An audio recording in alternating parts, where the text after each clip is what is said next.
Assalamualaikum warahmatullahi wabarakatuh. আসসালামু আলাইকুম। খালাতো ভাইকে নিজের করে পাওয়ার জন্য মেয়েটি তার ভাবি নিসার উপর করে কালো জাদু। আর এই কালো জাদুর ফলে নিসার উপর আসর করে আনজার নামক এক বিশেষ প্রজাতির জিন, যে প্রজাতির জিনরা মানুষদেরকে প্রচন্ড পরিমাণে ঘৃণা করত এবং যার উপর আসর করত তার রক্তের সম্পর্কের প্রত্যেককে নির্মমভাবে যন্ত্রণা দিয়ে মেরে ফেলত। কিন্তু অবাক করা ঘটনা তো তখন ঘটতে থাকে যখন এই কালো জাদুর ফলে নিসার পরিবার নয়, বরং এর ফলে মারা যেতে থাকে ওই মেয়েটির পরিবার যে কিনা কালো জাদু করেছিল। হ্যাঁ, আপনারা ঠিকই ধরেছেন। আজ আমি আপনাদের জন্য নিয়ে এসেছি সদ্য মুক্তি পাওয়া বিশ্বের বুকে সাড়া জাগানো ইন্দোনেশিয়ান ইসলামিক হরর মুভি সিজ্জিনের গল্প, যেটা রিলিজ পাওয়ার পর থেকেই আপনারা প্রচুর পরিমাণে কমেন্ট করেছিলেন। তাই চলুন কোনো রকম দেরি না করে শুরু করা যাক এই জনপ্রিয় মুভির গল্প। গল্পটি শুরু হয় সূরা আল মুতাফফিফিনের একটি আয়াত দিয়ে, যেখানে সিজ্জিনের ব্যাপারে বলা হয়েছিল। এই সিজ্জিন কি ছিল এবং এই আয়াতের ব্যাখ্যা কি তা আমরা গল্পের সাথে সাথে জানতে পারবো। আপাতত আমরা একজন শামানকে দেখতে পাই যে কিনা কালো জাদু করছিল। এই শামানের কাছে এসেছিল ইরমা এবং উলান নামে দুই বোন। উলান ইরমাকে জিজ্ঞাসা করে তারা এই ভয়ানক জায়গায় কেন এসেছে। ইরমা কিছু বলার আগেই সেখানে এক অদ্ভুত দেখতে বৃদ্ধা চলে আসে। বৃদ্ধা তাদের দুজনকে দুটি সাদা ওড়না দেয় এবং মাথা ঢেকে নিতে বলে। এরপর বৃদ্ধা দুজনকে সেই শামানের কাছে নিয়ে যায়। শামান প্রথমে তাদের কোনো একটি সূরা পড়তে বলে এবং সে নিজে কিছু তন্ত্রমন্ত্র করতে থাকে। শামান যখন জিজ্ঞাসা করে সে এখানে কেন এসেছে, তখন উত্তরে ইরমা জানায় সে একটি ব্যাপারে জানতে চায়। সে জানতে চায় সে একজনকে বিয়ে করতে পারবে কিনা। তাকে ইরমা মনে প্রাণে ভালোবাসে এবং সারা জীবন তার সাথে থাকতে চায়। ইরমা যখন তার নাম বলে উলান তখন চমকে ওঠে, কেননা এই লোকটি আর কেউ নয় বরং তাদেরই খালাতো ভাই গালাং ছিল। উলান চমকে ওঠার কারণ হলো গালাং ইতিমধ্যে বিবাহিত। ইরমা এখানে শামানকে গালাংয়ের ছবি দেয় এবং সেই সাথে দেয় কিছু টাকা। আর এরপর শামান জিনদেরকে ডাকতে আরম্ভ করে এবং তাদের কাছে ইরমার প্রশ্নের উত্তর চায়। হঠাৎই শামান ইরমাকে বলে এই ব্যাপারে জবাব দিবে তার নিজের বোন। ইরমা তখন লক্ষ্য করে উলান অদ্ভুতভাবে বসে আছে। হঠাৎই সে ভয়ানক গলায় বলে ওঠে গালান তার কাজিন, সে যেন তার থেকে দূরে থাকে। এই কথা বলেই উলান ঘুরে তাকায়। তার চেহারা সম্পূর্ণরূপে পরিবর্তন হয়ে গিয়েছিল। তাকে কোনো এক জিন বশে এনেছিল। জিনের বশে উলান আরো কিছু কথা বলে, যা শুনে শামান বলে ইরমা যেন গালাঙের থেকে দূরে থাকে, তা না হলে গালাঙই তার মৃত্যুর কারণ হবে। এ কথা শুনে ইরমা ভীষণ ভয় পেয়ে যায়। সে কিছুই বলতে পারে না। দৃশ্য চলে যায় 12 বছর পর। আমরা ইরমাকে দেখতে পাই যে কিনা তার মা এবং বোন উলানের সাথে গালাঙের বাড়িতে এসেছিল গালাঙের মেয়ে সোফিয়ার জন্মদিন পালন করার জন্য। গালাঙের স্ত্রী নিসা তাদেরকে সাদরে গ্রহণ করে নেয়। এখানে তারা টুকটাক কথা বলার পর নিসার শাশুড়িকে দেখতে যায়। নিসার শাশুড়ি অর্থাৎ গালানের মা বেশ কিছুদিন যাবৎ অসুস্থ ছিল। ডাক্তার তার কোনো চিকিৎসা করতে পারছিল না। নিসা জানায় তাদের এক আত্মীয় বলেছে তার শাশুড়িকে আর স্বাভাবিকভাবে চিকিৎসা করে ঠিক করা সম্ভব হবে না। তাদের অন্য কোনো চিকিৎসার পদ্ধতি গ্রহণ করা উচিত, কারণ তাদের উপর কেউ একজন কালো জাদু করেছে। ইরমার মা ফারা বলে ওঠে সেই সব কুসংস্কারে কেন বিশ্বাস করছে। সে তো একজন শিক্ষিত মেয়ে, তাদের উচিত স্বাভাবিক চিকিৎসা চালিয়ে যাওয়া। যা শুনে নিসার কিছু না বলে রান্নাঘরে চলে যায় তাদের আনা জিনিসগুলো রাখার জন্য। ওই সময় গালাং সেখানে বসে কিছু একটা পড়ছিল। তখনই ইরমা সেখানে আসে এবং গালাংয়ের গায়ে পড়ে তার সাথে কথা বলতে থাকে। গালাং পাত্তা না দিলে সে জোর করে গালাংকে নিয়ে যায় সোফিয়ার কেক কাটতে, যে ব্যাপারটা নিসাও লক্ষ্য করে। নিসার চোখ মুখ দেখে আমরা বুঝতে পারি ইরমার এইভাবে গালাঙের কাছাকাছি আসা তার পছন্দ ছিল না, তবে সেই ব্যাপারে কিছু বলতোও না। এখন তারা সবাই মিলে সোফিয়ার জন্মদিনের কেক কাটে। আমরা জানতে পারি সোফিয়া চোখে দেখতে পায় না। ইরমা তাকে খুব সুন্দর একটা পুতুল উপহার দেয়, সেই সাথে দেয় একটা লিপস্টিক।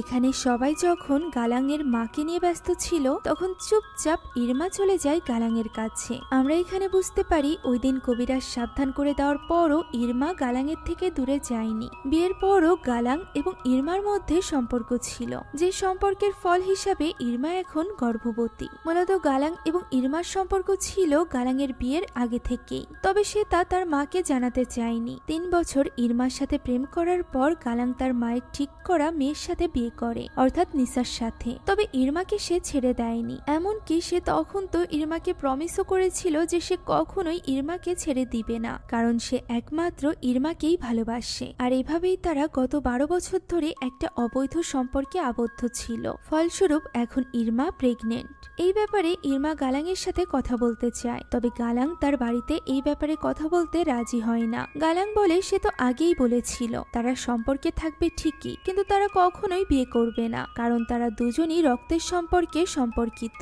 যে কারণে হয়তোবা তাদের বিয়ে হলে তাদের বাচ্চাদের জীবনে ঝুঁকি থাকতে পারে। এ কথা শুনে ইরমা ভীষণ রেগে যায়। সে সোফিয়ার উদাহরণ টেনে বলে, নিসা তো তার রক্তের কেউ না, তাহলে নিসা এবং তার সন্তান সোফিয়া কেন অন্ধ জন্মগ্রহণ করলো? এ কথা শুনে গালাং এতটাই রেগে যায় যে সে ইরমার উপর হাত তুলতে যায়। ঠিক তখনই সেখানে চলে আসে সোফিয়া। সে গালাংকে ইরমার দেওয়া গিফটের ব্যাপারে জানায় এবং ইরমা আন্টিকে ডাকতে থাকে। তবে গালাং সোফিয়াকে বুঝতে দিতে চাইছিল না তার সাথে এখানে ইরমাও আছে, তাই সে সোফিয়াকে বলে ইরমা এখানে নেই। সোফিয়া বলে সে ইরমা আন্টির পারফিউমের গন্ধ পাচ্ছে। তবে গালাং তার এই কথার উত্তর না দিয়ে তাকে নিয়ে ভেতরে চলে যায়। আর এরপর থেকে গালাং আর কোনো রকম যোগাযোগ রাখে না ইরমার সাথে। ইরমা এতে করে একেবারেই ফ্রাস্ট্রেটেড হয়ে গিয়েছিল। একে তো সে প্রেগনেন্ট ছিল, এর উপর আবার গালাং এখন তাকে পুরোপুরিভাবে ইগনোর করছিল। সে গালাংয়ের সাথে যোগাযোগ করতে চাইছিল, তাই সে বারবার তাকে কল করে যাচ্ছিল।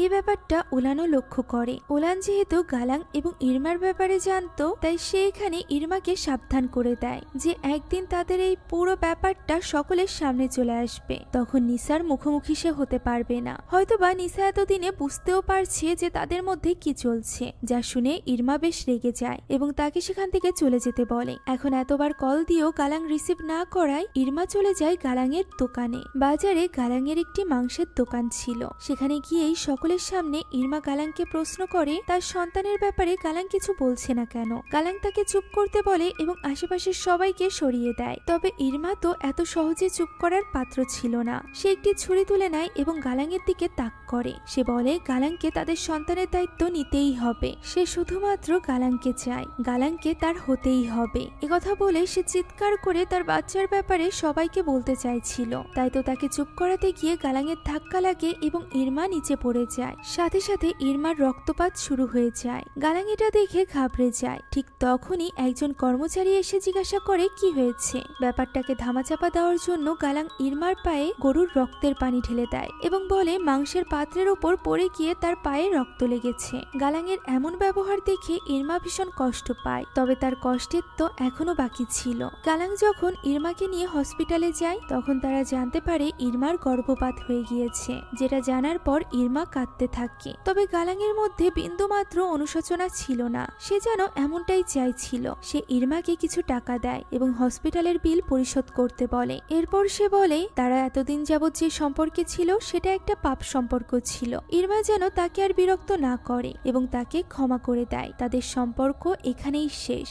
একথা শুনে ইরমা প্রচন্ড ক্ষোভে ফেটে পড়ে এবং জিজ্ঞাসা করে তাহলে সে তাকে কেন স্বপ্ন দেখিয়েছিল, কেন তাকে বলেছিল সে সব সময় তার পাশে থাকবে। উত্তরে গালাং শুধুমাত্র তাকে সরি বলে এবং বলে তার এখন পরিবার আছে। একথা বলেই গালাং সেখান থেকে চলে যায়। পেছনে প্রচন্ড রাগ এবং প্রতিহিংসায় জ্বলতে থাকে ইরমা। এখন ওই রাতে গালাং যখন বাড়িতে ফিরছিল, তখন মসজিদের সামনে তার মসজিদের ইমাম সাহেবের সাথে দেখা হয়। ইমাম সাহেব সোফিয়ার জন্মদিন উপলক্ষে তার জন্য একটি উপহার দেয়, যা খুব সুন্দর একটি জায়নামাজ ছিল। ইমাম সাহেব বলে সোফিয়া বড় হচ্ছে, তার নামাজ পড়া শিখতে হবে, তাই সে তার জন্য এই উপহার দিয়েছে। ইমাম সাহেব আরো বলে ইদানিং গালাং মসজিদে আসছে না, তার উচিত সময় করে নামাজ পড়তে আসা। তার যদি সময় খারাপ চলে তাহলে সে আল্লাহর কাছে প্রার্থনা করতে পারে, আল্লাহ তাআলা তাকে পথ দেখাবে। গালাং তার কথার জবাব না দিয়ে বরং বিদায় নিয়ে সেখান থেকে চলে যায়। বাড়িতে ফিরে সে দেখতে পায় সোফিয়া ইরমার দেওয়া পুতুল নিয়ে খেলছে। নিসা এসে তার গায়ে রক্ত দেখলে গালাং বলে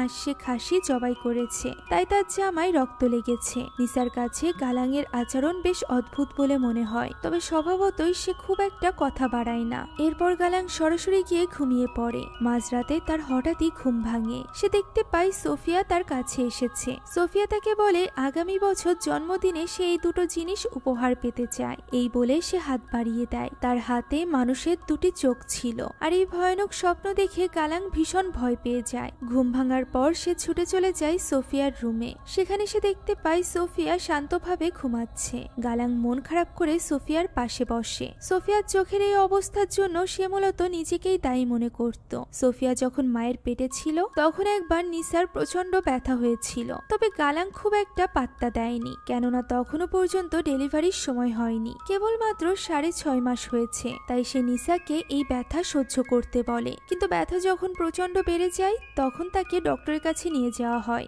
সেখানে জন্ম হয় সোফিয়ার। সে জন্ম থেকেই অন্ধ ছিল। ডাক্তার জানায় ব্যথার শুরুতেই যদি নিসাকে হসপিটালে নিয়ে আসা হতো তাহলে হয়তো বা তাদের সন্তানের চোখ নষ্ট হতো না। এই সব কিছু ভেবে গালাং সবসময় অপরাধ বোধে ভোগে। তাই তো পরদিনই সে মসজিদে যায়, যেখানে ইমাম সাহেব সিজ্জিন সম্পর্কে খুতবা করছিলেন। ইমাম সাহেব বলেন, কোরআনে বলা আছে যারা ভয়ানক পাপ করে তাদের সবাইকে মৃত্যুর পর সিজ্জিন নামের একটা কারাগারে বন্দী করে রাখা হবে, সেখানে তারা অনন্তকালের জন্য বন্দী হয়ে যাবে। তাই ইমাম সাহেব এই সকল ভয়ানক পাপ থেকে সবাইকে দূরে থাকতে বলে। তবে গালাং এখানে মন দিয়ে এইসব কথা শুনছিল না, সে অন্য কোনো চিন্তায় ডুবেছিল। খুতবা পাঠ শেষ হওয়ার পর গালাং বের হওয়ার সময় তার জুতা খুঁজে পাচ্ছিল না। তখন তার বন্ধু মজা করে বলে মসজিদও তাকে ওয়েলকাম জানাচ্ছে। সে গালাংকে জিজ্ঞাসা করে যে গালাং এতদিন যাবৎ কেন আল্লাহর স্মরণে আসেনি। তখন গালাং জানায় মানুষ যতক্ষণ না পর্যন্ত বিপদে পড়ছে ততক্ষণ পর্যন্ত আল্লাহর কথা মনে পড়ে না। যা শুনে তার বন্ধু বলে গালাংকে তো তাহলে আরো বেশি বেশি করে বিপদ দেওয়া উচিত, যাতে করে সে আল্লাহর কথা বেশি করে স্মরণ করে। একথা বলেই তার বন্ধু চলে যায়। ঠিক তখনই গালাংয়ের কাছে কল আসে ইরমার। ইরমা তখন বাসে ছিল। সে মূলত ওই কবিরাজের কাছে যাচ্ছিল যার কাছে সে 12 বছর আগেও একবার গিয়েছিল। তবে সে রাগের মাথায় কিছু একটা করার আগে শেষবারের মতো গালাংয়ের সাথে কথা বলতে চাইছিল, কিন্তু গালাং তো ফোন রিসিভ করেই অমনি বলে তার এবং তার পরিবারের থেকে দূরে থাকতে। একথা বলেই সে ইরমার কোনো কথা না শুনেই ফোন কেটে দেয়, যার ফলে ইরমার আরো বেশি রাগ হয়। সে ওই কবিরাজের কাছে যায় এবং সেখানে গিয়ে তার কাছে যত স্বর্ণালংকার ছিল সবকিছু দিয়ে দেয় এবং বলে শুধুমাত্র এর বিনিময়ে সে এমন কোনো ব্যবস্থা চায় যাতে করে সে গালাংয়ের জীবনে একমাত্র নারী হয়ে থাকতে পারে। ইরমা অনেক কিছু হারিয়েছে, তাই এখন সে শুধুমাত্র গালাংকেই চায়। কবিরাজ জিজ্ঞাসা করে এত কিছু হারানোর পরও কি তার মন ভরেনি, সে আরো কিছু হারানোর জন্য এখানে এসেছে। ইরমা তবুও তাকে বারবার অনুরোধ করতে থাকে কিছু একটা করতে, যাতে করে সে গালাংয়ের স্ত্রী হতে পারে। কিছুক্ষণ ভেবে ওই কবিরাজ গালাংয়ের স্ত্রীর নাম জিজ্ঞাসা করে, সেই সাথে জানতে চায় তাদের বাড়িতে কে কে আছে। ইরমা তাকে সব জানিয়ে দেয়। এরপর কবিরাজ বলে জিনের সব থেকে ভয়ানক জাতিগুলোর মধ্য থেকে একটি হলো আনজার। আনজার আবার মুসলমানদের খুবই ঘৃণা করে, তাই সে চেষ্টা করবে আনজার জিন দ্বারা নিসাকে আসর করার 5 রাতের মধ্যেই নিসা এবং নিসার রক্তের সম্পর্কে সবাই মারা যাবে। একথা শুনে ইরমা কিছুটা চমকে যায়, কারণ সে চাইছিল না সোফিয়ার কোনো ক্ষতি হোক। তাই সে বলে নিসার মেয়ে সোফিয়া অনেক ছোট, তাকে কি কোনোভাবে বাদ দেওয়া যায় না। তখন ওই কবিরাজ তাকে উস্কে বলে তার গর্ভের সন্তানের কথা যারা চিন্তা করেনি সে কেন তাদের সন্তানের কথা চিন্তা করছে। তখন ইরমার ভেতরের প্রতিহিংসার আগুন আবারও জ্বলে ওঠে, তাই তো সে এই কাজ করতে রাজি হয়ে যায়। কবিরাজ তখন বলে এই সব কিছু করার জন্য প্রথমে তার একটি ষাঁড়ের নাড়ি ভুঁড়ি এবং একটি নতুন লাশের দরকার। লাশে সেই সব নাড়ি ভুঁড়ি পেঁচিয়ে তাতে তন্ত্রমন্ত্র লিখে সে আনজারকে আহ্বান করবে। এরপর তার দরকার হবে নিসার ছবি এবং নিসার শরীরের কোনো একটি অংশ, যেমন তার রক্ত, চুল কিংবা নখ। ইরমা জানায় সেই সব কিছু এনে দিতে পারবে। আর এরপর সে চলে যাওয়ার পর ওই রাতেই কবিরাজ তার কাজ শুরু করে দেয়। সে একটি ষাঁড় জবাই করে তার নাড়ি ভুঁড়ি বের করে আনে, আর এরপর নতুন একটা কবর খুঁড়ে বের করে আনে একটা সদ্যমৃত লাশ থেকে পা কেটে নেয়, আর এরপর জিনকে ডাকার কাজ শুরু করে দেয়। আর ঠিক তখনই আমরা দেখতে পাই সোফিয়ার হঠাৎই পেটে ব্যথা করছে, যে ব্যাপারটা নিয়ে নিসাও বেশ চিন্তিত হয়ে পড়ে। পরদিন সকালবেলায় ইরমা চলে যায় গালাংয়ের বাড়িতে। নিসা জানায় গালাং বাড়িতে নেই। ইরমা বলে সে গালাংয়ের কাছে নয় বরং সোফিয়ার কাছে এসেছে। ইরমা সোফিয়ার সাথে বসে বেশ কিছুক্ষণ গল্প করে। তখন নিসাও সেখানে আসলে তাদের কথাবার্তা দ্বারা আমরা জানতে পারি নিসার আসলে আপন বলতে কেউই ছিল না, তার বাবা মা অনেক আগেই মারা গিয়েছিল। এখন হঠাৎই বাহানা করে ইরমা চলে যায় নিসার ওয়াশরুমে। সেখানে গিয়ে ইরমা একটি চিরুনি থেকে প্রথমেই কিছু চুল নিয়ে নেয়। এবার দরকার ছিল নিসার রক্তের। সৌভাগ্যবশত সে সেখানে থাকা ডাস্টবিনের মধ্যে একটা স্যানিটারি প্যাড পায়, যেটা তুলে নেওয়ার পর সে তড়িঘড়ি করে সেখান থেকে বেরিয়ে যায়। নিসা বলে কিছুক্ষণের মধ্যেই গালাং চলে আসবে, সে চাইলে অপেক্ষা করতে পারে। তবে ইরমা বলে তার এত সময় নেই। সোফিয়া তাকে অপেক্ষা করতে বলে এবং তার সাথে খেলতে বলে। তখন সোফিয়া তার গাল ছুঁয়ে আদর করে ওয়াদা করতে বলে যে পরের বার সে অবশ্যই তার সাথে খেলতে আসবে। একথা শুনে ইরমা কিছুটা ইতস্তত বোধ করে, কেননা সে জানতো যে সে সোফিয়ার কত বড় ক্ষতি করতে চলেছে। হয়তোবা এই কালো জাদুর ফলে সোফিয়া মারা যাবে, তাই সে তার চোখের পানি আটকে রাখতে পারে না। এই ছোট্ট মেয়েটিকে তার ভালোবাসার জন্য বলি দিতে হচ্ছে। একথা ভেবেই সে ভীষণ কষ্ট পাচ্ছিল। এক মুহূর্তের জন্য সে তো ভাবেও যে সে হয়তোবা কালো জাদু করবে না, কিন্তু গালাঙের বাড়ি থেকে বের হওয়ার সময় হঠাৎই তার গালাঙের সাথে দেখা হয়, যে কিনা আবারও তার সাথে খারাপ ব্যবহার করতে আরম্ভ করে এবং তার পরিবার থেকে দূরে থাকতে বলে। ফলে ইরমার মনের রাগ আবারও বেড়ে যায়। সে তখনই ওই কবিরাজের কাছে চলে যায় ওই জিনিসগুলো নিয়ে। একে একে সব জিনিসগুলো সে ওই শয়তান কবিরাজের হাতে তুলে দেয়। কবিরাজ বলে সে প্যাড নিয়ে এসে ভালোই করেছে, কেননা রক্ত চুলের থেকে বেশি শক্তিশালী। আই এম রিয়েলি সরি যে ব্যাপারটা খুবই সেন্সিটিভ হওয়া সত্ত্বেও এটা আমার এইভাবে আলোচনা করা লাগছে।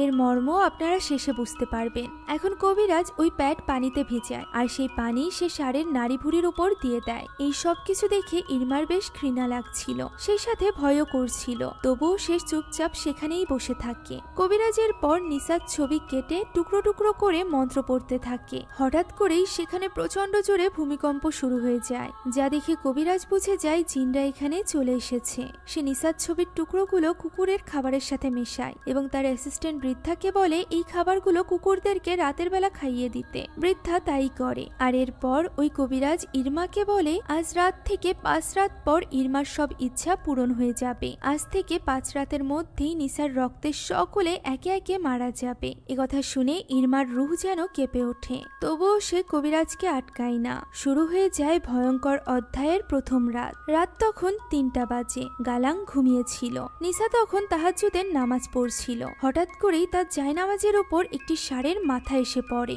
এরপর সিলিং থেকে নাড়ি ভুঁড়ির রক্ত সব তার গায়ে পড়তে থাকে, যেন কি কবিরাজের ব্যবহার করা কালো জাদুর সবকিছু নিসার গায়ে পড়ছিল। এখন প্রচন্ড ভয়ে এবং আতঙ্কে নিসা চিৎকার করতে থাকে। তার এই চিৎকার শুনে গালাং সেখানে দৌড়ে আসে। সে দেখতে পায় সেখানে তো কিছুই নেই, শুধুমাত্র মাথায় হাত দিয়ে চিৎকার করছে নিসা। সে নিসাকে থামাতেই নিসা তাকিয়ে দেখে আসলেই তার আশেপাশে কিছুই নেই। সে গালাংকে বলার চেষ্টা করে সে কি দেখেছে, তবে গালাং তার এইসব কথাই বিশ্বাস করে না, বরং সে বিরক্ত হয়ে বলে রাত 3টা বাজে, সে নিসার এইসব আজে বাজে কথা শুনতে পারবে না।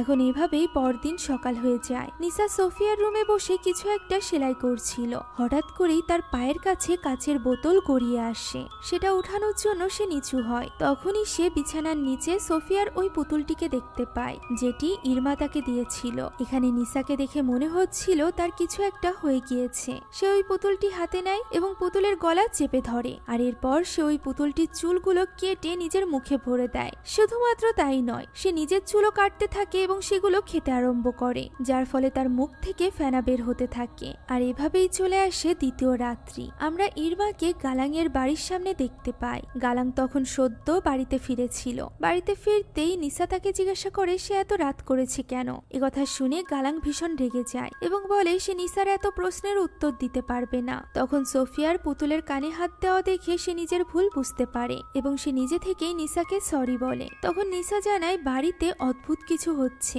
জানিয়ে সে কথা বলতে চায়, তবে গালাং বলে সে এখন এইসব কিছু শুনতে ইচ্ছুক নয়, পরবর্তীতে সে এইসব নিয়ে কথা বলবে। এদিকে ইরমা দীর্ঘ 1 রাত পর বাড়িতে ফিরেছিল, যে কারণে তার মা ভীষণ রেগেছিল। তবে ইরমা এখানে তার কথার কোনো জবাব দেয় না, বরং ঘরে চলে যায়, যেখানে তার জন্য অপেক্ষা করছিল তারই ছোট বোন উলান। এখানে উলান বলে সে নিজের ব্রেসলেট সহ ইরমার কোনো গয়নাই খুঁজে পাচ্ছে না। নিশ্চয়ই ইরমা সব গয়না বেচে ওই কবিরাজকে টাকা দিয়েছে। সে এত নির্দয় হলো কিভাবে? গালাংয়ের মতো একজন ছেলেকে পাওয়ার জন্য সে নিজের পরিবারের কথা পর্যন্ত ভাবছে না, যা শুনে ইরমা ভীষণ রেগে যায়। সে বলে উলান সব সময় তার মায়ের মতো ব্যবহার করে, তাকে কখনোই সাপোর্ট করেনি, সে তাকে বুঝতে পর্যন্ত চেষ্টা করে না। এই সব বলে সে উলানকে ঘর থেকে বের করে দেয়। আর এরপর সে নিজের বিছানায় গিয়ে শুয়ে পড়ে। কিছুক্ষণ পর হঠাৎই তার ঘরের দরজা একা একাই খুলে যায়। সে দরজা বন্ধ করে এবং আবারও বাতি নিভিয়ে শুয়ে পড়ে। তখন তার মনে হয় কেউ একজন তার চাদর ধরে টানছে। সে এতে করে ভয় পেয়ে যায় এবং বাতি জ্বালিয়ে দেয়। পিছে ঘুরে দেখতে পায় তার পাশে শুয়ে আছে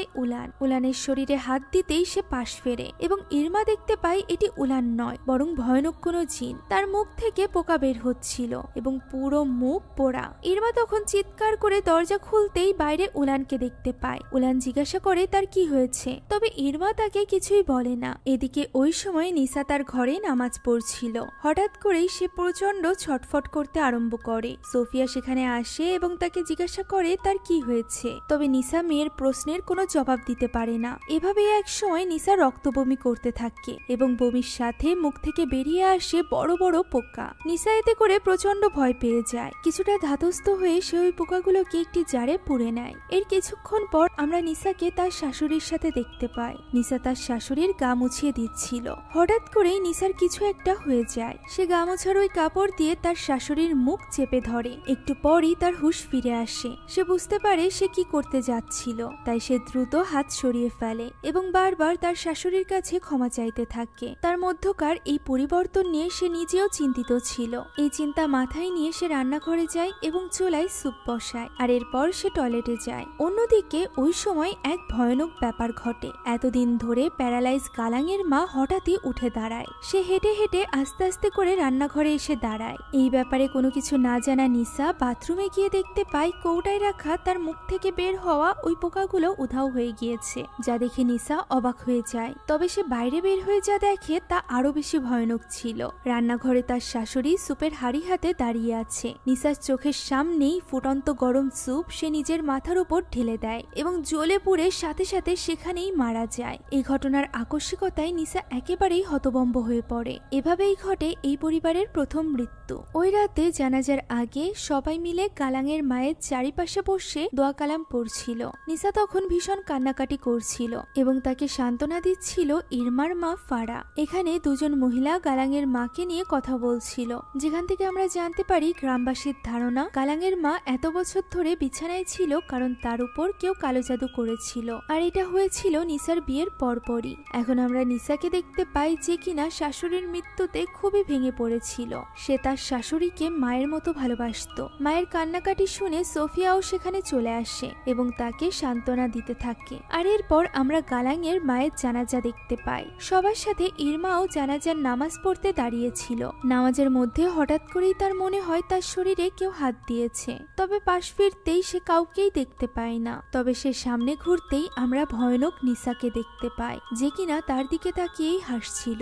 এখন এই নামাজে সালাম ফিরানোর সাথে সাথেই আমরা নিসাকে দেখতে পাই, যে কিনা সকলের সামনে ওই লাশের কাছে পৌঁছে গিয়েছিল। তাকে একদমই স্বাভাবিক বলে মনে হচ্ছিল না। সে বিকৃতভাবে সবাইকে সালাম দেয়, আর এরপর লাশ রাখা খাটিয়াটি উল্টে ফেলে দেয়। সেখানে উপস্থিত সকলে তার এই রূপ দেখে ভীষণ চমকে যায়। ইমাম সাহেবের কথা মতো গালাং এবং তার বন্ধু নিসাকে ধরে শান্ত করার চেষ্টা করতে থাকে, আর এই সুযোগে বাকিরা গালাঙের মায়ের লাশ ঠিক করে। ইমাম সাহেব বুঝতে পেরে গিয়েছিল নিসার উপর কোনো জিন ভর করেছে, তাই সে ওই জিনের উদ্দেশ্যে বলে নিসার শরীর ছেড়ে বেরিয়ে যেতে। নিসা তাকে বলে সে কোন সাহসে বের হতে বলছে, সে এখানেই থাকবে। ইমাম সাহেব তখন কিছু দোয়া কালাম পড়ে জিনটাকে শান্ত করার জন্য নিসার মাথায় হাত রাখে, যার ফলে নিসার মধ্য থেকে জিন সাময়িক সময়ের জন্য বেরিয়ে যায়। ফলে নিসাও অজ্ঞান হয়ে পড়ে। এখানে আমরা দেখতে পাই যতক্ষণ পর্যন্ত নিসার মধ্যে ওই জিন ছিল ততক্ষণ পর্যন্ত ইরমা বেশ খুশি হচ্ছিল, কিন্তু যখনই ইমাম সাহেব নিসার মধ্য থেকে ওই জিন বের করে দেয় তখন ইরমার আর এই ব্যাপারটা ভালো লাগে না। আর এরপর ইমাম সাহেব গালাংকে বলে নিসার উপর খারাপ জিন ভর করেছে, যা শুনে গালাং বলে গতদিন নিসা তাকে বলেছিল যে তার সাথে অদ্ভুত সব ঘটনা ঘটছে, তবে সেই তার কথা বিশ্বাস করেনি। তখন ইমাম তাকে সান্ত্বনা দেয় এবং বলে আপাতত গালাঙের মায়ের ব্যাপারে তাদের ভাবা উচিত। তাই এবার সবাই মিলে গালাঙের মাকে যথাযথ মর্যাদার সাথে দাফন করে। এটা ছিল তৃতীয় রাত। হঠাৎই রাতের বেলা গালাঙের কিছু শব্দ শুনে ঘুম ভেঙে যায়। শব্দ শুনে মনে হচ্ছিল অনেকে একসাথে মিলে জিকির করছে। তাই এই শব্দগুলো অনুসরণ করে যখন সে নিচে নামে তখন সে দেখতে পায় এক ভয়ঙ্কর দৃশ্য। তার মেয়ে সোফিয়া কাফনে মোড়ানো অবস্থায় শুয়ে আছে এবং তার চারপাশে অসংখ্য জিন জিকির করছে। গালাং এতে করে এত বেশি ভয় পেয়ে যায় যে সে পা পিছলে পড়ে অজ্ঞান হয়ে যায়। জ্ঞান ফিরতেই সে দেখতে পায় কাফনে মোড়ানো অবস্থায় সে নিজেই শুয়ে আছে এবং তার চারপাশে জিনেরা জিকির করছে। সে যেন কিছু বলতে চেয়েও বলতে পারছিল না, হাত পা নাড়াতে চেয়েও নাড়াতে পারছিল না। এরই মধ্যে হঠাৎ করে একটা জিন তার মুখের উপর চলে আসে এবং তাকে উদ্দেশ্য করে বলে তারা সবাই জানে সে ইরমার সাথে কি করেছে। একথা শুনে গালাং আরো বেশি ভয় পেয়ে যায়। ঠিক তখনই সোফিয়ার ডাকে তার জ্ঞান ফিরে আসে। জ্ঞান ফেরা মাত্রই সে সোফিয়াকে তার পাশে দেখতে পায় এবং মেয়েকে জড়িয়ে ধরে গালাং স্বস্তির নিঃশ্বাস ফেলে। এভাবেই তৃতীয় রাতটি কেটে যায়। পরদিন সকালে গালাঙের ঘুম ভাঙতেই সে নিসাকে সোফার উপর বসা অবস্থায় দেখতে পায়। সে নিসার কাছে যায় এবং তাকে বলে সে ভুল করেছে। তার আগেই নিসার কথাই বিশ্বাস করা উচিত ছিল, আসলেই তাদের এই বাড়িতে খারাপ কিছু হচ্ছে। তবে সে নিসাকে এই ব্যাপারে চিন্তা করতে নিষেধ করে, কেননা সে এখনই যাবে ইমাম সাহেবের কাছে সাহায্য চাইতে। পরক্ষণেই আমরা গালাংকে ইমাম সাহেবের সাথে কথা বলতে দেখতে পাই। ইমাম সাহেব জানায় ব্যাপারটা খুবই কঠিন হবে, কারণ নিসাকে যে জিন ভর করেছে সেটি বেশ খারাপ ধরনের একটা জিন।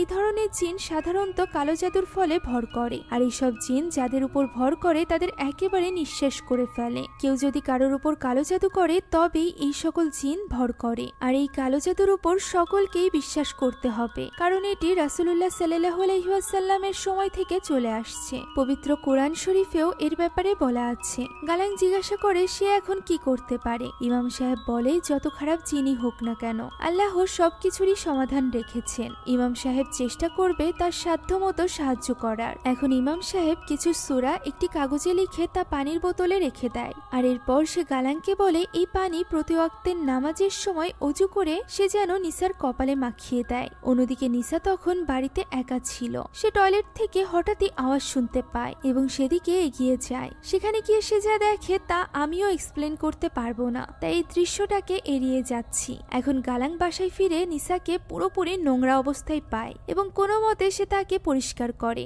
এই সময় নিসাকে দেখে বোঝাই যাচ্ছিল সে যেন নিজের মধ্যেই নেই, ওয়াক্ত হয়ে গিয়েছিল। তাই গালাং ওই পবিত্র পানি বের করে নিসার কপালে লাগাতে যায়। তবে সেটা দেখা মাত্রই নিসা প্রচন্ড ছটফট করতে এবং চিৎকার চেঁচামেচি করতে থাকে। গালাং তবুও জোর করে তার মুখে ওই পানি মাখিয়ে দেয়, যার ফলে নিসা একেবারেই নিথর হয়ে পড়ে। তখন গালাং তাকে জড়িয়ে ধরে বলে যে তার মা মারা গিয়েছে, এখন আপন বলতে সোফিয়া এবং নিসাই আছে, তাই নিসা যেন এরকমটা না করে তার সাথে। মূলত সেইখানে নিসার এমন অবস্থা দেখে বেশ ভেঙে পড়েছিল।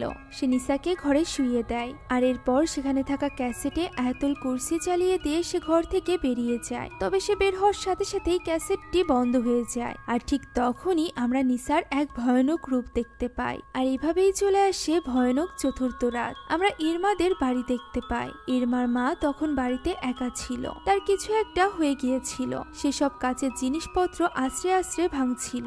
এক সময় সে মাটি থেকে কাঁচ তুলে নেয় এবং তা গিলে খেতে আরম্ভ করে, যার ফলে তার গলা কেটে যায়, আর এভাবেই রক্তপাত হতে হতে সে সেখানেই মারা যায়। ইরমা এবং ওলান বাড়িতে ফিরে মাকে এইভাবে দেখে হতভম্ব হয়ে পড়ে। তারা চিৎকার করে মাকে ডাকতে থাকে, তবে তাতে কোনো লাভ হয় না। তাদের মা অলরেডি তাদেরকে ছেড়ে চলে গিয়েছিল। পরদিন তার জানাজার ব্যবস্থা করা হয়। উলান তখন বোনকে ধরে কাঁদছিল, তবে সে তো জানতোই না এই সব কিছুর জন্য ইরমাই দায়ী, অর্থাৎ তার বোনই দায়ী। ইরমা বলে তার ধারণা এই সব কিছু তার জন্যই হচ্ছে। তার মা, তার খালা অর্থাৎ গালাঙের মা তার জন্যই মারা গিয়েছে। উলান জিজ্ঞাসা করে সে কি করেছে। ইরমা বলে সে আবারও ওই কবিরাজের কাছে গিয়েছিল। উলান সব বুঝতে পারে এবং বলে এসব কি সে গালাঙের জন্য করেছে। ইরমা বলে তার গর্ভে গালাঙের সন্তান ছিল, যাকে হারানোর পর সে প্রচন্ড রেগে গিয়েছিল এবং কোনো কিছু না ভেবেই ওই কবিরাজের কাছে ছুটে গিয়েছিল। ইরমা আরো জানায় কবিরাজ বলেছিল শুধুমাত্র নিসার রক্তের সম্পর্কের আত্মীয়রাই মারা যাবে, অথচ নিসার শাশুড়ি বা তাদের মা কেউই নিসার রক্তের সম্পর্কের না। তাহলে তারা কেন মারা যাচ্ছে, সবকিছু কেন উল্টোপাল্টা হচ্ছে। তখন উলান কাঁদতে কাঁদতে বলে ওই কবিরাজ তাকে বোকা বানিয়েছে। সে এখন কি চায়, সে আসলেই খুব নির্দয় একজন মহিলা। তাদের মা মারা গিয়েছে, এর মানে তারাও ছাড় পাবে না, কেননা তাদের মায়ের রক্তই তো তাদের শরীরে বইছে। এখন তারা কি করবে? এভাবে চলতে থাকলে উলান নিজেও তো মারা যাবে। একথা শুনে ইরমা বেশ ঘাবড়ে যায়। সে বলে সে উলানের কিছুই হতে দিবে না, সে সবকিছু ঠিক করে ফেলবে। দু বোন একে অপরকে জড়িয়ে ধরে কাঁদতে থাকে। অন্যদিকে তখন নিসা এবং সোফিয়া বাড়িতে ছিল। সোফিয়া মায়ের সাথে কথা বলছিল, তবে নিসার সেদিকে কোনো মন ছিল না। এরই মধ্যে ওয়াক্ত হয়ে যায়। গালাং বাড়িতে না থাকায় সে নিসার মাথায় পানি দিতে পারে না, যে কারণে নিসা তখন আজানের ধ্বনি কিছুতেই সহ্য করতে পারছিল না। এক পর্যায়ে সে প্রচন্ড চিৎকার করে সেখান থেকে ছুটে যায় এবং দৌড়ে গিয়ে গলায় ফাঁস লাগায়। সৌভাগ্যক্রমে ঠিক তখনই গালাং সেখানে চলে আসে। সে কোনো মতে নিসাকে মাটিতে নামিয়ে আনে। এই সব কিছু গালাং আর সহ্য করতে পারছিল না, তাই সে প্রচন্ড হতাশায় চিৎকার করে কাঁদতে থাকে। এই ঘটনার কিছুক্ষণ পরই ইমাম সাহেব আসে নিসাকে দেখতে। মুহূর্তে নিসা প্রায় মরার মতো হয়ে পড়েছিল, যা দেখে ইমাম সাহেবের পর্যন্ত আত্মা কেঁপে যায়। সে নিসার চোখ বন্ধ করে দেয় এবং গালাংকে বলে মনে সাহস রাখতে। তারা যা করতে চলেছে তা খুবই ভয়ানক। এর জন্য গালাংকেই নিসাকে প্রস্তুত করতে হবে। প্রথমে নিসার মুখে পবিত্র পানি দিতে হবে, আর এরপর একটা স্কার্ফ দিয়ে তার মাথা ঢেকে দিতে হবে। সে এখানে গালাংকে বলে তওবার নামাজ পড়তে, যাতে করে তার যাবতীয় পাপের জন্য আল্লাহর কাছে সে ক্ষমা চাইতে পারে। নিশ্চয়ই আল্লাহ তাদেরকে সাহায্য করবে। আর এরপর ইমাম সাহেব বলে সে যেন নির্দিষ্ট সময় নিসাকে সাথে নিয়ে মসজিদের পেছনের হলে চলে আসে। একথা বলে ইমাম সাহেব সেখান থেকে চলে যায়। সে যাওয়ার পরপরই সেখানে আসে ইরমা এবং উলান। নিজের এমন দুঃসময়ে ইরমাকে সেখানে দেখে গালাং আরো বেশি রেগে যায়। সে তাকে এখানে আসতে নিষেধ করে। তখন ইরমা গালাংকে বলে দেয় যে প্রত্যেকটি মৃত্যুর জন্য সে নিজেই দায়ী, তার জন্যই তার মা এবং খালা মারা গিয়েছে। যা শুনে গালাং হতভম্ব হয়ে যায়। সে বুঝতে পারে নিসার মধ্যে থাকা ওই জিন আর কেউ নয়, বরং ইরমাই পাঠিয়েছিল। তাই সে ইরমার উপর প্রচন্ড রেগে যায়। তখন ইরমাও রেগে যায়। সে বলে সে একা এইসবের জন্য দায়ী নয়, গালাংও সমানভাবে দায়ী। গালাং তাকে বাধ্য করেছে এই সব কিছু করতে। গালাংই তাকে পাগল করে তুলেছে। গালাং দীর্ঘ 15টা বছর ধরে তার অনুভূতি নিয়ে খেলেছে। সে ভুল করেছে গালাংয়ের মতো ছেলের জন্য নিজের জীবন শেষ করে দিয়ে। সে এখানে গালাংকে একটা থাপ্পড় পর্যন্ত মারে। তবে গালাং তখন বলে যত যাই কিছু হোক না কেন, গালাং তার পরিবারকে রক্ষা করার সর্বোচ্চ চেষ্টা করবে। এতে করে ইরমার ক্ষতি হলেও তার কিছু করার নেই। একথা বলে সে সেখান থেকে চলে যায় এবং ইরমা কাঁদতে থাকে। চলে আসে পঞ্চম এবং শেষ রাত। ইরমার কাছে যে কয়টা সোনার আংটি ছিল সে কয়টাই সে কাপড়ে পেঁচিয়ে নেয়। আর এরপর উলানকে গিয়ে বলে আজই শেষ রাত, তাদেরকে দ্রুত সামানের কাছে যেতে হবে। তবে উলান এই কথার কোনো সাড়া না দিলেই সে বুঝতে পারে উলান অলরেডি ওই জিন দ্বারা পজেস হয়ে গিয়েছে। এখানে সে নিজের আদরের বোনটার এক ভয়ানক রূপ দেখে, যে কিনা ইরমারই গলা চেপে ধরে। ইরমা কোনো মতে নিজেকে ছাড়িয়ে নেয় এবং বারবার উলানকে ডেকে তার হুঁশ ফেরানোর চেষ্টা করতে থাকে। উলান ইরমাকে মারতে থাকলে সে এক ছুটে একটি ঘরে ঢুকে দরজা বন্ধ করে দেয়। উলানের ভেতরে থাকা শয়তান জিনটি বারবার ইরমাকে ডাকছিল। হঠাৎই এক সময় তার এই ডাক বন্ধ হয়ে যায়, যা দেখে ইরমা ভয়ে ভয়ে দরজা খোলে, কিন্তু বাইরে সে কাউকেই দেখতে পায় না। ঠিক তখনই ঘরের জানালা ভেঙে ভেতরে ঢুকে পড়ে উলান। ইরমা ছুটে ঘর থেকে বেরিয়ে যায়। উলানও তার পিছু করতে থাকে। ইরমা একটি গাছের নিচে গিয়ে একটি পাথর হাতে তুলে নেয়। তখন পেছনে ফিরেই দেখতে পায় উলান একেবারেই স্বাভাবিক হয়ে গিয়েছে, যা দেখে ইরমা তার হাতে থাকা পাথরটি ফেলে দেয়। পাথরটি ফেলে দেওয়ার সাথে সাথেই উলান আবারও ওই জিনের বশে চলে আসে এবং ইরমাকে বলে উলান মরতে চলেছে। একথা বলেই ওই জিন উলানকে নিয়ে গাছে উঠে যায়। ইরমা বারবার আল্লাহর নাম নিয়ে তাকে এই কাজ করতে নিষেধ করে। তবে উলান তো তখন আর নিজের মধ্যে ছিল না। সে সেখান থেকে লাফ দেয়। কিছু চুলের সাথে তার মাথার খুলে ওই ডালেই বেঁধে থেকে যায় এবং তার নিথর দেহটি এসে পড়ে ইরমার সামনে। ইরমা হতবুদ্ধের মতো বোনের লাশ জড়িয়ে ধরে বসে থাকে। অন্যদিকে ইমাম সাহেব মসজিদের পেছনের হলে সবকিছু প্রস্তুত করে। সে প্রথমে চারদিকে 4টা কোরআন শরীফ রাখে, আর এরপর 4 জন মিলে ওই কোরআন শরীফ তেলাওয়াত শুরু করে। অন্যদিকে ওই সময় আমরা গালাংকে দেখতে পাই, যে কিনা তওবার নামাজ পড়ছিল। সে মহান আল্লাহ তাআলার কাছে ক্ষমা চেয়ে তার কাছে সাহায্যের জন্য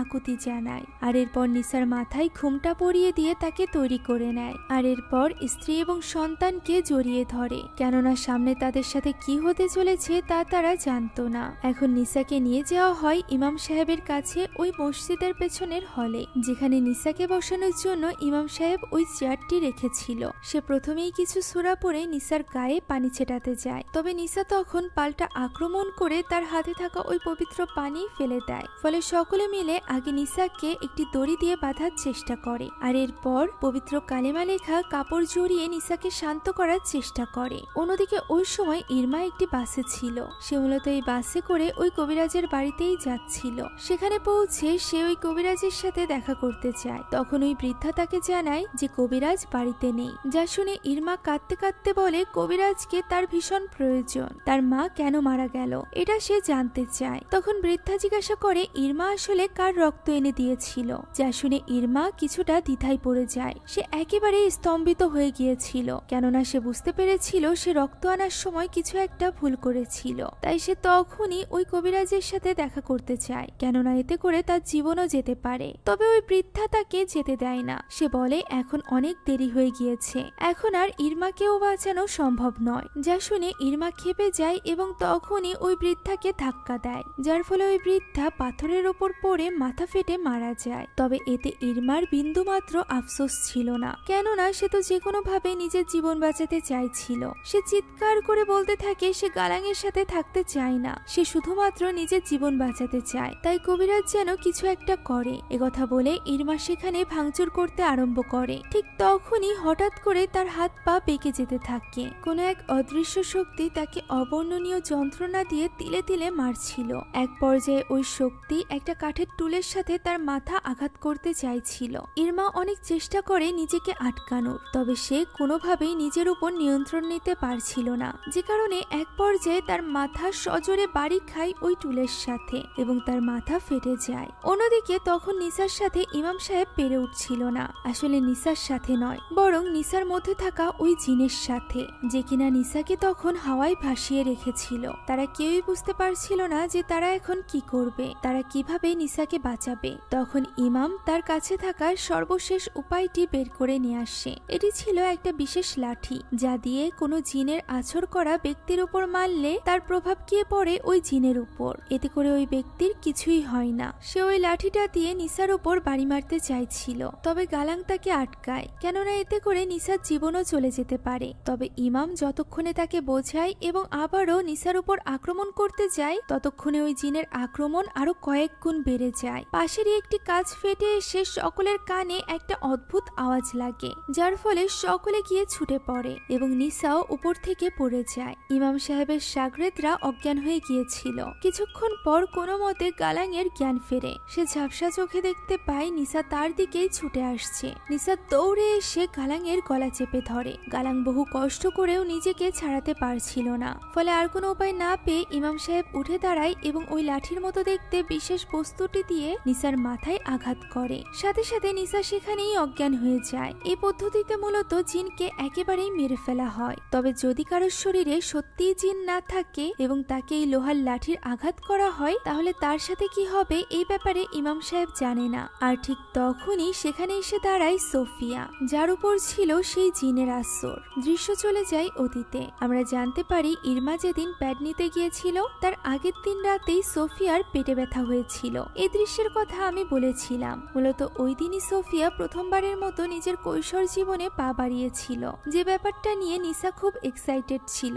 সে নিজেই তার মেয়ের প্যাড ডাস্টবিনে ফেলেছিল, যা পরবর্তীতে তুলে নেয় ইরমা। ইরমা ভেবেছিল এই রক্ত হয়তোবা নিসার, কিন্তু এটা ছিল সোফিয়ার রক্ত। আর এই কারণেই সোফিয়ার রক্তে সকলে একে একে করে মারা যাচ্ছিল। তার মধ্যে থাকা জিন একে একে সোফিয়ার দাদিকে, সোফিয়ার দাদির বোনকে অর্থাৎ ইরমার মাকে, সেই সাথে তার ফুফু উলান সবাইকে মেরে ফেলেছিল। আর এরা সবাই মারা যাওয়ার সময় সেখানে উপস্থিত ছিল সোফিয়া। এমনকি যে অদৃশ্য শক্তি ইরমার হাড় ভেঙে তাকে মেরে ফেলেছিল, সেই অদৃশ্য শক্তি পর্যন্ত সোফিয়া নিজে ছিল। অর্থাৎ প্রথম থেকে এখন পর্যন্ত সোফিয়াই আসলে ওই জিনের আসরে ছিল। এই জিন জাতি খুবই চালাক, আর এই কারণেই তারা নিসাকে এমন ভাবে করে রেখেছিল যাতে করে সবাই মনে করে নিসাই আসলে ওই জিনের আছরে আছে এবং সোফিয়ার দিকে কেউ খেয়াল না করে। এখানে সোফিয়াকে দেখা মাত্রই ইমাম সাহেব এই সব ব্যাপার বুঝে যায়, তাই সে এই ব্যাপারে গালাংকে জানায়। তখন গালাং তার মেয়ের কাছে ক্ষমা চায়, তবে সোফিয়া সেদিকে কর্ণপাত না করে দূর থেকে গালাংয়ের গলা চেপে ধরে, যা দেখে ইমাম সাহেব দোয়া পড়ে তাসবিহ ছুঁড়ে মারে সোফিয়ার দিকে। ফলে সোফিয়া অনেক জোরে চিৎকার করে সেখানে অজ্ঞান হয়ে যায়। তবে ইতিমধ্যে গালাঙের গলার হাড় ভেঙে গিয়েছিল, তাই তো সে সেখানেই পড়ে মারা যায়। আর এরপর আমরা একটা আর্টিকেল দেখতে পাই, যেখানে লেখা ছিল তুর্কির একটি মসজিদের বেসমেন্টে খুব ভয়ানক অবস্থায় এক পরিবারকে পাওয়া গিয়েছে। পরিবারের কর্তাকে ঘাড় ভাঙা অবস্থায় মৃত পাওয়া গিয়েছে। তার স্ত্রীর অবস্থাও বেশ আশঙ্কাজনক। তার এখনো পর্যন্ত জ্ঞান ফেরেনি, তবে তাদের মেয়েটি সুস্থ আছে, যাকে দেখাশোনার জন্য তার কোনো আত্মীয় স্বজনই বেঁচে নেই। লোকটির 2 কাজিনকে 2টি আলাদা স্থানে মৃত অবস্থায় পাওয়া গিয়েছে। তার স্ত্রীকে হসপিটালে ভর্তি করা হয়েছে। ডাক্তাররা তার রোগ নির্ণয় করতে পারছে না, সে এখনো পর্যন্ত কোমায় আছে। আর এরপর আমরা হসপিটালে ভর্তি নিসাকে দেখতে পাই, যার তখনও পর্যন্ত জ্ঞান ফেরেনি। ওই রুমে কেউ প্রবেশ করে এবং হঠাৎই সে ছটফট করতে থাকে। আর তখনই সোফিয়া তার গায়ে হাত বুলিয়ে তাকে চুপ করতে বলে। আর এই ভয়ানক দৃশ্যের মধ্য দিয়ে আজকের এই গল্পটি এখানেই শেষ হয়ে যায়। শেষ দৃশ্য দ্বারা আমরা এটাই বুঝতে পারি সোফিয়া এখনো পর্যন্ত পুরোপুরি সুস্থ নয়, তার উপর এখনো আনজার জিনের ছায়া রয়েছে। তুর্কিতে ঘটা একটা সত্য ঘটনার উপর ভিত্তি করে নির্মাণ করা হয়েছিল তুর্কির সিজ্জিন মুভি। আর ওই সিজ্জিন মুভি থেকেই নির্মাণ করা হয়েছে এই মুভিটি। তবে এটা ইন্দোনেশিয়ান হওয়ায় এখানকার হরর সিনগুলো আরো বেশি হরিফাই। এছাড়া কিছু কিছু ব্যাপার তুর্কির সিজ্জিন মুভি থেকে একটু পরিবর্তন করা হয়েছে, যে পরিবর্তনগুলো বেশ ভালোই লেগেছে। আশা করছি আপনাদের কাছেও এই গল্পটি ভালো লেগেছে। একটা মজার ব্যাপার কি জানেন, তুর্কির সিজ্জিন 1 মুভিটি আমি এক্সপ্লেন করেছিলাম আজ থেকে 4 বছর আগে, অর্থাৎ 2020 সালের রমজান মাসে রোজার মধ্যে। আর কিভাবে যেন সিজ্জিন মুভিটাও আমি একই টাইমে এক্সপ্লেন করলাম, অর্থাৎ রমজান মাসে। আশা করছি এই মুভির গল্প আপনাদের কাছে ভালো লেগেছে। যদি ভালো লেগে থাকে তাহলে একটি লাইক এবং একটি কমেন্ট করতে ভুলবেন না। সেই সাথে এরকমই ভয়ঙ্কর জিন ভূতের গল্পের জন্য আমাদের চ্যানেলটিকে সাবস্ক্রাইব করে বেল আইকনটি প্রেস করে দিবেন। Thank you so much for watching this video. Allah Hafiz.